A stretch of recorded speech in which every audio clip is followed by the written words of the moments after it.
Bonjour, derrière moi, le wagon de la Première Guerre mondiale qui vient d'être installé au musée de la Grande Guerre. Aujourd'hui, c'est un wagon qui pouvait contenir donc des bestiaux et des hommes. 8 chevaux et 40 hommes pouvaient être dans ce wagon-là. Donc ça, c'était un wagon qui était utilisé pour transporter les munitions d'artillerie, donc les obus, pour les canons d'artillerie lourde. Les canons qui étaient sur les voies ferrées, l'artillerie lourde sur voies ferrées. C'est le seul qui existe au monde. C'est le seul qui existe au monde. C'est le seul qui existe. Et on pourra rentrer à l'intérieur ou pas? Non. C'est à la fois trop dangereux pour les sécurité, et puis en réalité à l'intérieur il n'y a pas grand chose. D'accord. Est-ce qu'on peut au moins faire des photos pour les montrer? Des photos de mes intérieurs, ouais. Sur les panneaux on va pas avoir beaucoup de place.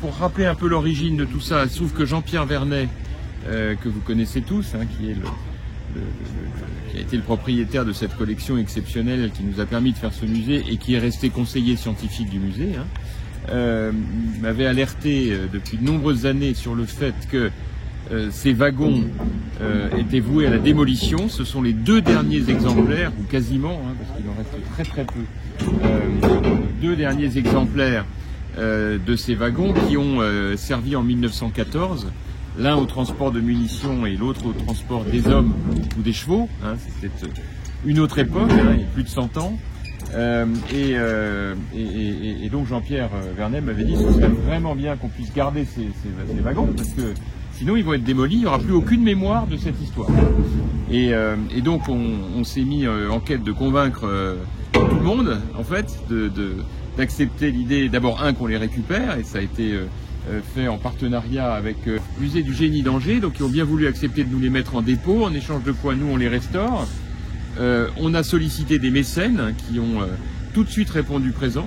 Je pense en particulier à la SNCF, à Alstom et à Transdev, et nous en avons sollicité d'autres d'ailleurs. Comment? Eiffage Route, bien sûr, Eiffage Route qui est présent et que l'on salue. Eiffage qui a fait un travail, comme vous l'avez vu, assez exceptionnel une fois la restauration terminée, puisque techniquement parlant, vous avez assisté à la mise en place du 2e wagon, mais j'ai pas besoin de faire beaucoup de commentaires sur ce qu'on vient de voir. Techniquement, ça demande une maîtrise absolument parfaite.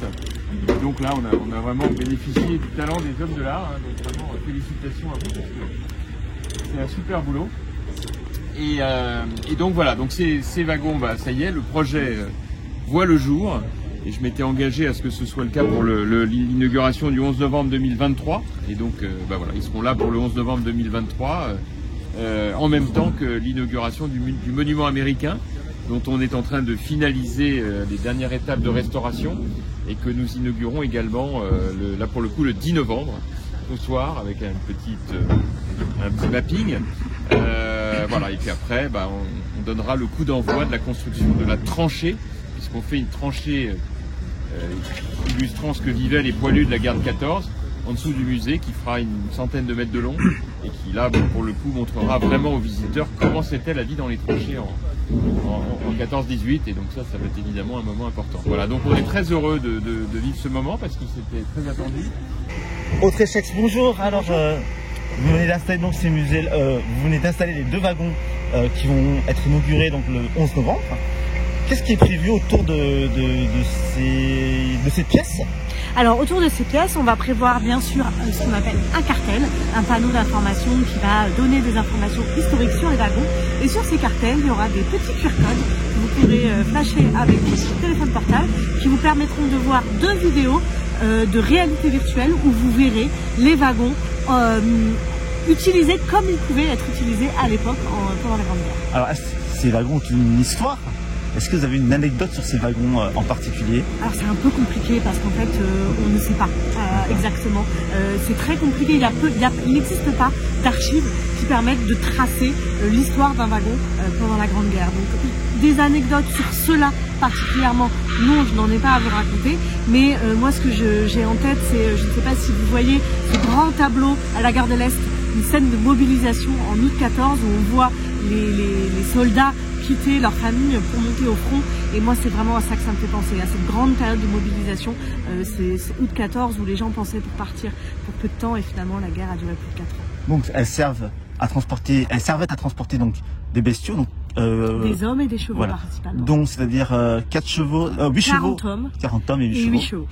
Pour les deux? Non, alors ça c'est le wagon qui est rouge derrière moi. Le wagon couleur plutôt grise, c'est un wagon de transport de munitions d'artillerie, donc des obus. Donc ça c'est un wagon qui n'existait pas avant la Grande Guerre et qui a vraiment été fabriqué pour pouvoir pallier la démesure des besoins en artillerie nécessités par l'armée française pendant la Grande Guerre. Ces wagons étaient restaurés? Oui, tout à fait. Elles étaient en quel état? Très mauvais état. Le wagon en bois avait des planches pourries, avait voilà, des marquages qui n'étaient plus corrects, etc.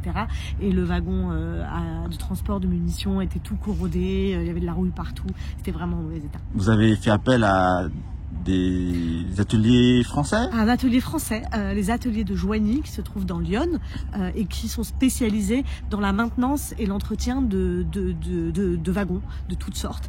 Et ce projet-là, ils n'en ont pas souvent des projets comme ça, donc ils s'en sont vraiment emparés. On a senti la fierté qu'ils avaient de travailler sur ce projet, ça a été un plaisir de travailler avec eux. Ça avait pris combien de temps pour tout restaurer? Alors les wagons sont arrivés aux ateliers de restauration en février 2023 et ils étaient prêts au mois de septembre. Elles étaient entreposées où ces wagons entre 1918 et jusqu'à présent? Ils étaient où? Sur un terrain qui appartient à l'armée française qui s'appelle le camp des matelots à Versailles. Merci. Mais je vous en prie.